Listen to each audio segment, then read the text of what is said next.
नमस्कार मंडळी, अक्षर मानवच्या फिरस्ती ग्रुपमध्ये आपलं स्वागत आहे। आज आपण भोर तालुका भोर जिल्हा पुणे या ठिकाणच्या पावसाचा आनंद घेणार आहोत। चला तर मग भोरमधलं प्रत्येक ठिकाण पावसाने कशा पद्धतीनं ओलचिंब झालेलं आहे, एक सुंदर अशी हिरवळ आपल्याला पाहायला मिळते। भोरमधल्या गल्लीबोळातून फिरताना जुन्या भोर गावचं जे दर्शन आपल्याला होईल ते अद्भुत असेल। चला तर मग पावसातलं भोर आज आपण पाहूया। आता आपण ज्या वाटेवरून प्रवास करत आहोत तो भोरमधला हा विद्यानगरचा परिसर आहे। मुसळधार पावसामुळे पाणी साचलेलं आपल्याला दिसतंय। विद्यानगर हा परिसर भोरवरून वाईच्या दिशेला जाताना उजव्या बाजूला असणारी वसाहत आहे। भोरच्या या विद्यानगर परिसराच्या विरुद्ध दिशेला अनंतराव थोपटे महाविद्यालय भोर हे महाविद्यालय आहे।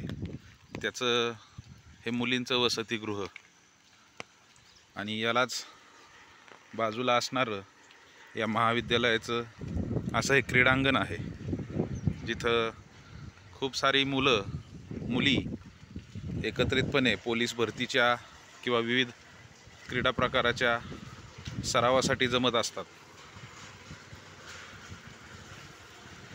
सकाळची वेळ आहे, लोक हळूहळू आपापल्या कामांवर रुजू होण्यासाठी निघालेले आहेत। काही विद्यार्थी देखील रस्त्याने आपल्याला महाविद्यालयामध्ये जाताना दिसत आहेत।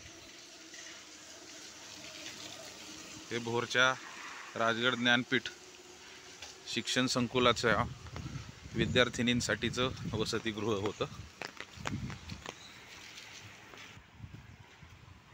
अशा या मस्त पावसामधून चालत असताना एक निराळाचा आनंद आपल्याला मिळत असतो।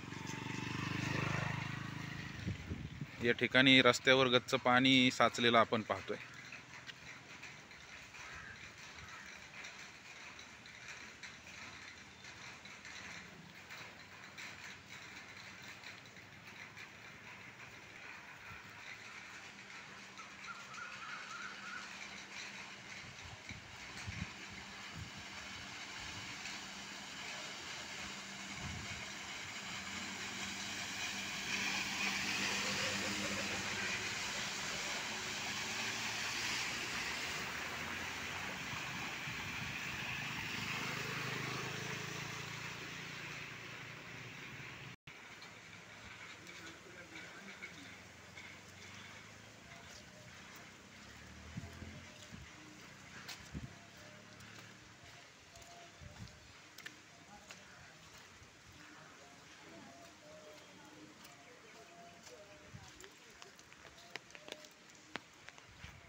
या बाजूला इथं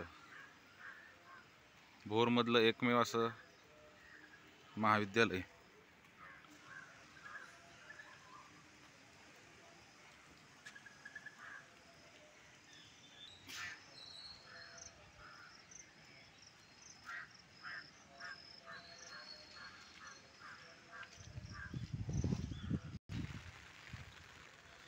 मंडळी, आता आपण भोर महाड रस्त्यावरील एका त्रिकोणी आकाराच्या बांधकामाजवळ आलेलो आहोत। याला ट्रायंगल असंच म्हणतात भोरमध्ये। भोरवरून महाडला जाताना डाव्या हाताला हा परिसर आहे।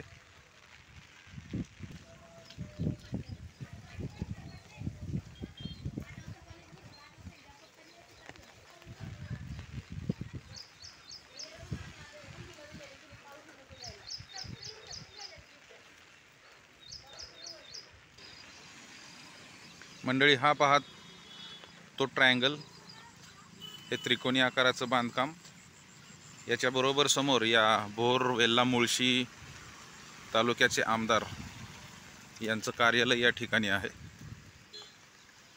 आणि हा समोर जो रस्ता आहे तो महाडला जाणार आहे.